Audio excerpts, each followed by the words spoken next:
gemerlapnya kejayaan kerajaan Majapahit, terdapat rahasia-rahasia kelam yang tersembunyi di balik tirai kekuasaan. Bayangkan sebuah cerita di mana kebesaran seorang raja diuji oleh nasib tragis yang mengiringinya hingga akhir hayat. Begitu pula dengan penyakit misterius yang menghantui seorang penguasa, mengubahnya menjadi gambaran yang jauh dari keperkasaan yang biasa kita kenal. Bahkan, upaya menaklukkan wilayah baru tidak selalu berujung pada kemenangan yang diharapkan. Semua itu adalah bagian dari kisah memalukan yang mengiringi kejayaan kerajaan Majapahit. Tetapi, di balik kerlap-kerlipnya kemegahan, terdapat cerita-cerita yang mungkin jarang terdengar, namun akan membuka mata kita pada sisi gelap sejarah yang patut diungkap. Mari kita telusuri lebih dalam, dan berani melihat sisi lain dari kebesaran yang tampaknya tak tergoyahkan. Jangan lupa selalu dukung channel kami dengan klik tombol like, share, komen, dan subscribe supaya kami lebih semangat lagi menampilkan konten-konten berikutnya. Dan semoga yang menekan tombol subscribe akan terpenuhi hajat-hajatnya. Selamat menyaksikan.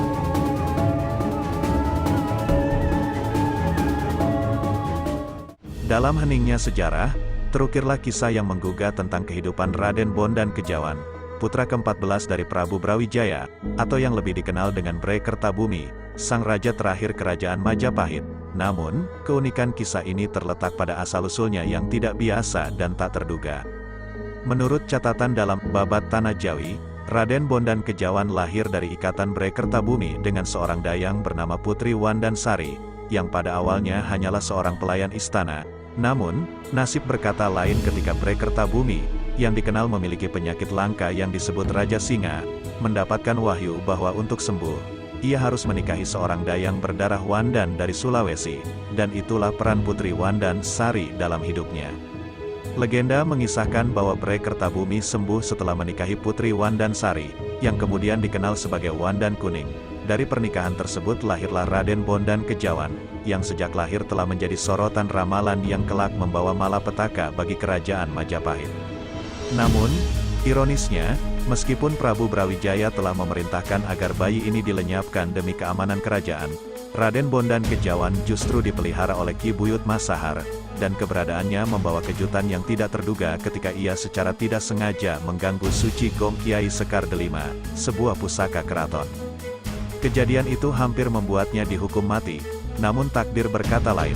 Prabu Brawijaya mengetahui bahwa Raden Bondan Kejawan adalah anaknya sendiri, sehingga hukuman mati pun dibatalkan. Lebih dari itu, Raden Bondan Kejawan diberi hadiah berupa senjata pusaka, termasuk tombak Kiai Pleret. Perjalanan Raden Bondan Kejawan tidak berhenti di situ. Ia kemudian diajarkan ilmu bela diri oleh Ki Ageng Tarub dan kemudian menikahi putri Ki Ageng Tarub, Dewi Nawangsi. Perkawinan ini menghasilkan garis keturunan yang terhormat, mencakup nama-nama besar dalam sejarah Jawa. Meskipun akhirnya tiada, makam Raden Bondan Kejawan di Desa Tarub, Kecamatan Tawangharjo, Kabupaten Grobogan, tetap menjadi saksi bisu dari perjalanan hidupnya yang luar biasa. Kisah Raden Bondan Kejawan menawarkan kita pandangan yang berbeda tentang kehidupan di masa Majapahit, mengungkapkan lapisan-lapisan yang jarang terungkap dari sejarah yang kita kenal, sebuah cerita yang tidak hanya menghibur, tetapi juga memberi kita pemahaman yang lebih dalam tentang kehidupan dan takdir di balik gemerlapnya kejayaan sebuah kerajaan.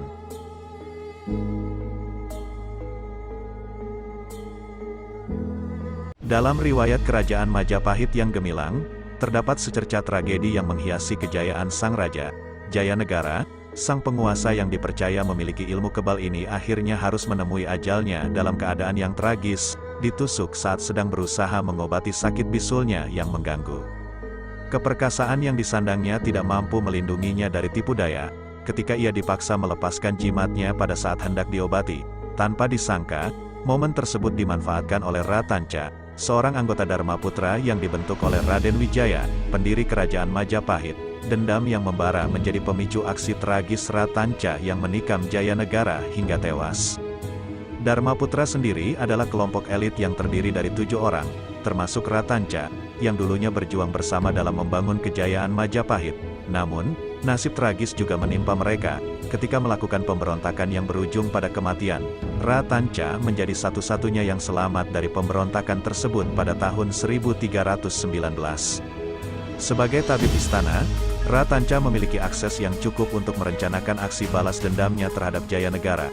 Motif dendamnya tidak hanya berasal dari perlakuan tidak senonoh yang dialami oleh istrinya dari sang raja, tetapi juga dendam atas kematian rekan-rekan seperjuangannya di Dharmaputra.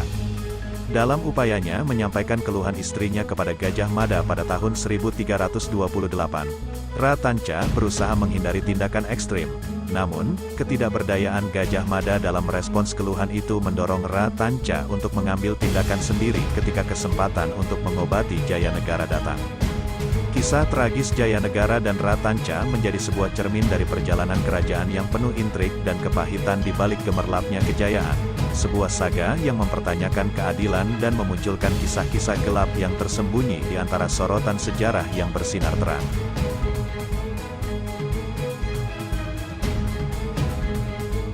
Sejarah mengenai kehebatan dan kekayaan kerajaan Majapahit telah menjadi cerita yang legendaris dalam lembaran sejarah Nusantara.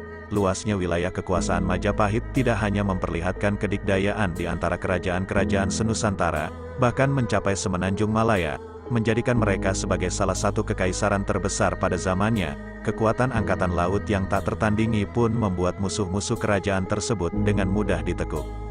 Namun, dalam gemerlapnya kemegahan Majapahit, terdapat juga cerita tragis yang menghiasi sejarah kejayaannya. Pepatah, tak ada gading yang tak retak pun tampaknya benar adanya. Salah satu fakta menarik yang tercatat dalam sejarah adalah ketika Majapahit mencoba melakukan invasi ke Pagaruyung Minangkabau pada tahun 1409. Kegagalan invasi tersebut bahkan bisa dikatakan sebagai sebuah episode yang konyol dan memalukan bagi kebesaran Majapahit. Ide gila yang muncul dalam sebuah teks yang tercatat dalam Museum Jawa Timur menjadi bukti akan hal ini. Dalam teks tersebut tercatat bahwa Majapahit mengirimkan 500 kapal perang dengan 200.000 prajurit, lengkap dengan patih dan hulu balang, serta membawa seekor kerbau jantan raksasa sebagai bagian dari ekspedisi tersebut. Pada awalnya, pasukan Majapahit tiba di Jambi tanpa hambatan apapun, yang merupakan pintu gerbang menuju dataran tinggi Minangkabau setelah melalui Sungai Besar. Namun, yang membuat kekonyolan terjadi adalah usulan dari pihak Majapahit untuk mengadu kerbau sebagai simbol perang. Kesepakatan pun dibuat, bahwa pemilik kerbau yang menang akan dianggap memenangkan pertempuran. Namun, apa yang terjadi kemudian jauh dari yang diperkirakan. Pati Minangkabau dengan cerdiknya tidak melepaskan kerbau jantan perkasa, melainkan sebuah anak kerbau lapar yang ganas mencari puting susu induknya. Strategi ini ternyata berhasil, ketika anak kerbau itu menyelinap di bawah perut kerbau jantan besar dan menggigit hingga merobohkannya, seolah menemukan puting susu. Hasilnya, pihak Majapahit dianggap kalah dalam pertarungan. Namun, kekalahan itu tidak berujung pada pemulangan damai. Peristiwa kekerasan meletus, menewaskan para patih, hulu balang, dan separuh prajurit Majapahit. Kisah ini tercatat dalam hikayat Raja-Raja Pasai, yang merekam berbagai peristiwa di Sumatera pada masa itu. Peristiwa kekalahan yang tragis ini, yang terjadi di Padang Sibusuk, menjadi simbol berakhirnya ekspansi Majapahit ke wilayah barat Nusantara, sebuah pelajaran berharga bahwa kehebatan tak selalu cukup dalam menghadapi kecerdikan dan kebijaksanaan yang taktis dari lawan.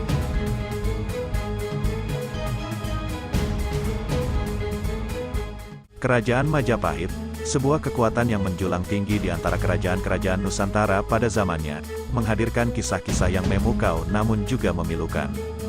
Meskipun dikenal karena kebesaran wilayahnya yang luas dan angkatan laut yang kuat, Majapahit tidak luput dari kelemahan dan tragedi. Kisah tentang Raden Bondan Kejawan yang terlibat dalam konflik internal, serta invasi yang memalukan ke Minangkabau, menjadi cermin bagi kompleksitas sejarah kejayaan dan kejatuhan sebuah imperium. Dari sisi kilas balik hingga cerita pahit kegagalan ekspansi, sejarah Majapahit mengajarkan bahwa bahkan yang paling megah pun dapat retak di saat-saat yang paling tidak terduga, memperingatkan kita akan kompleksitas sejarah dan kerapuhan kebesaran manusia.